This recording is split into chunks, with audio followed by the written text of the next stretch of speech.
ಶಂಖನಾದ ಮೊಳಗಿಸಿ ರಥೋತ್ಸವಕ್ಕೆ ಚಾಲನೆ ನೀಡಿದ ಚಿರಂಜೀವಿ ದೊಡ್ಡಪ್ಪ ಅಪ್ಪ.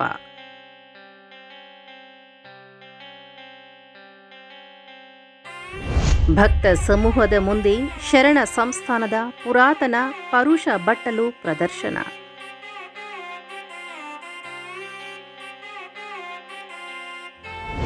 ಸತತ 15 ದಿನಗಳ ಕಾಲ ನಡೆಯುವ ಐತಿಹಾಸಿಕ ಶರಣ ಬಸವೇಶ್ವರ ಜಾತ್ರೆ. ರಥ ಬೀದಿಯಲ್ಲಿ ಮಹಾರಥೋತ್ಸವ ಸಾಗುತ್ತಿದ್ದಂತೆ ಭಕ್ತ ಸಮೂಹ ಕಾರಿಗೂ ಬಾಳೆಹಣ್ಣು ಎಸೆದು ಶರಣ ಭಕ್ತಿ ಮೆರೆದರು. ತೇರು ಎಳೆಯುತ್ತಿದ್ದಂತೆ ಭಕ್ತರ ಬಾಯಲ್ಲಿ ಭಕ್ತಿಯಿಂದ ಶರಣಬಸವೇಶ್ವರರ ನಾಮ ಘೋಷಣೆ ಮೊಳಗಿತು. ಮಹಾರಥೋತ್ಸವ ಕಣ್ತುಂಬಿಕೊಂಡು ಭಕ್ತರು ಶರಣನ ಕೃಪೆಗೆ ಪಾತ್ರರಾದರು. ಕರ್ನಾಟಕ, ಆಂಧ್ರ, ತೆಲಂಗಾಣ, ಮಹಾರಾಷ್ಟ್ರ ಸೇರಿದಂತೆ ದೇಶದ ಮೂಲೆ ಮೂಲೆಗಳಿಂದ ಭಕ್ತರು ಜಾತ್ರೆಗೆ ಹರಿದು ಬಂದಿದ್ದರು. ಕೆಲವರು ಭಕ್ತರು ಶರಣನ ಜಾತ್ರೆಗೆ ಪಾದಯಾತ್ರೆ ಮೂಲಕವೂ ಆಗಮಿಸಿದರೆ, ಇನ್ನು ಕೆಲವರು ಕುಟುಂಬ ಸಮೇತರಾಗಿ ಆಗಮಿಸಿ ದೇವರ ದರ್ಶನ ಪಡೆದುಕೊಂಡರು. ಇನ್ನು ಶರಣಬಸವೇಶ್ವರ ರಥೋತ್ಸವವು ಪ್ರತಿ ವರ್ಷ ಹೋಳಿ ಹುಣ್ಣಿಮೆ ಮುಗಿದ 5 ದಿನಕ್ಕೆ ನಡೆಯುತ್ತೆ. ಸತತ 15 ದಿನಗಳ ಕಾಲ ನಡೆಯುವ ಜಾತ್ರಾ ವೈಭವವನ್ನು ಕಣ್ತುಂಬಿಕೊಳ್ಳಲು ಸಹಸ್ರ ಸಂಖ್ಯೆಯಲ್ಲಿ ಭಕ್ತರು ಪ್ರತಿನಿತ್ಯವೂ ಆಗಮಿಸುತ್ತಾರೆ.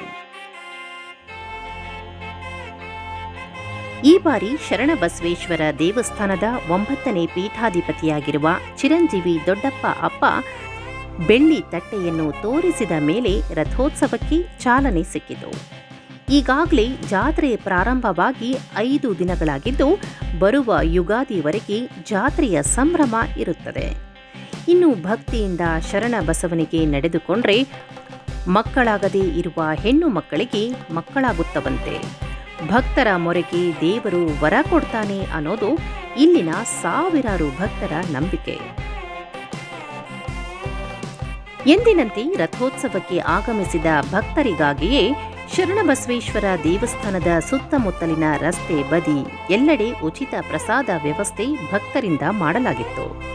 ಹುಗ್ಗಿ, ಪಾಯಸ, ಅನ್ನ ಸಾಂಬಾರ್, ಪುಲಾವ್, ಸಿಹಿ ಪದಾರ್ಥ, ಮಜ್ಜಿಗೆ ಸೇರಿದಂತೆ ವಿವಿಧ ಬಗೆಯ ಪ್ರಸಾದ ವ್ಯವಸ್ಥೆ ಮಾಡಲಾಗಿತ್ತು.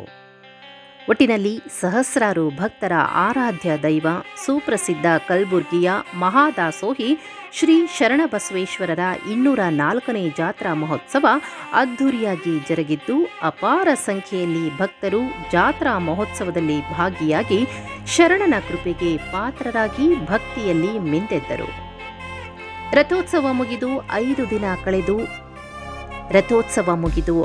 ದಿನ ಕಳೆದರೂ ಸಾಗರದಂತೆ ಭಕ್ತರು ಇಂದಿಗೂ ದೇವಸ್ಥಾನಕ್ಕೆ ಹರಿದು ಬರುತ್ತಿದ್ದಾರೆ.